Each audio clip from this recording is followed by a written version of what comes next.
बहुत समय पहले की बात है। एक घना हरा भरा जंगल था जहां तरह तरह के पक्षी अपनी अलग अलग विशेषताओं के साथ रहते थे। वहां रंग बिरंगे तोते थे जो मीठी बातें करना जानते थे। बुलबुल अपनी सुरीली आवाज से जंगल को संगीतमय बना देती थी। कौवे चालाक थे, कबूतर शांत और मैना बुद्धिमान। लेकिन इन सब में सबसे ज्यादा ध्यान आकर्षित करता था मोर। उसकी लंबी चमचमाती रंगीन पूंछ जब खुलती तो लगता मानो आसमान से इंद्रधनुष धरती पर उतर आया हो। जब भी वह जंगल में घूमता बाकी पक्षी उसकी सुंदरता की प्रशंसा करते। मोर को इस बात का गर्व था।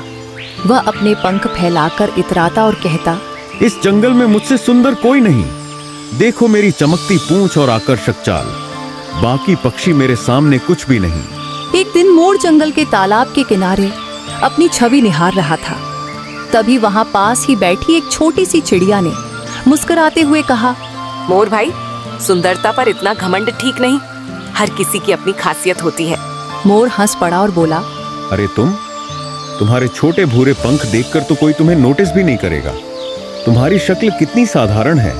अगर तुम्हारे पंख भी मेरे जैसे होते तो तुम भी सुंदर कहलाती।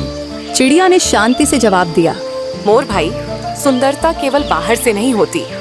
असली ताकत बुद्धिमानी और फुर्ती में होती है। लेकिन मोर ने उसकी बात को मजाक समझकर टाल दिया। गर्मी का मौसम था, जंगल तप रहा था, नदियां सूख रही थीं और पक्षी छांव की तलाश में थे। लेकिन अचानक एक दिन आकाश में घने काले बादल छा गए। बिजली कड़कने लगी और ठंडी हवाएं चलने लगी। सभी पक्षियों को समझ आ गया कि भारी बारिश आने वाली है। छोटी चिड़िया और बाकी पक्षी जल्दी से अपने घोंसलों में चले गए। लेकिन मोर को बारिश बहुत पसंद थी। उसने अपने पंख फैलाए और खुशी से नाचने लगा। बूंदें गिरनी शुरू हुईं और मोर की खुशी दोगुनी हो गई। क्या मजा है, बारिश में नाचने का मजा ही अलग है। लेकिन धीरे धीरे बारिश तेज होने लगी। पहले हल्की फुहारें थीं, फिर मूसलाधार बारिश। तेज हवाएं चलने लगी, पेड़ झुकने लगे और बिजली बार बार चमकने लगी। मोर अब भीग चुका था। उसकी खूबसूरत पूंछ, जिस पर उसे बहुत गर्व था, अब भारी हो गई थी।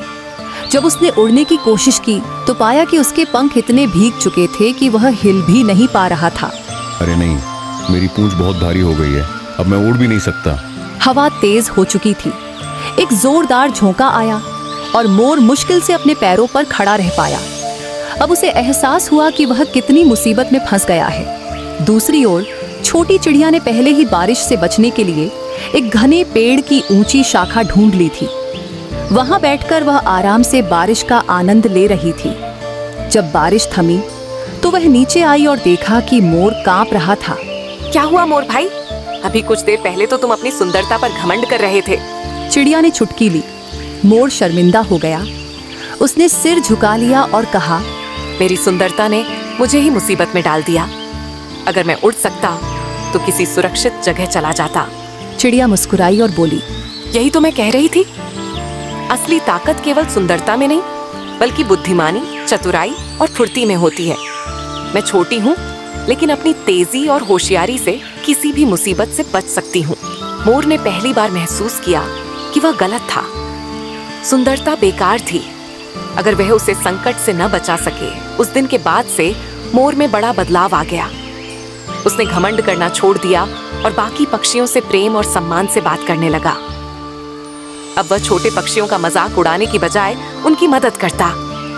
अगर कोई पक्षी किसी परेशानी में होता तो वह उसकी मदद के लिए आगे आता। चिड़िया उसकी इस बदलाव को देखकर खुश थी।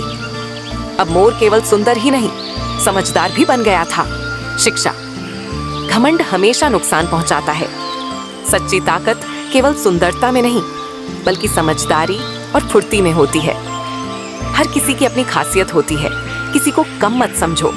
अगर आपको ये कहानी पसंद आई हो और इससे कुछ सीखने को मिला हो तो वीडियो को लाइक करें, कमेंट करें और हमारे चैनल को सब्सक्राइब करें।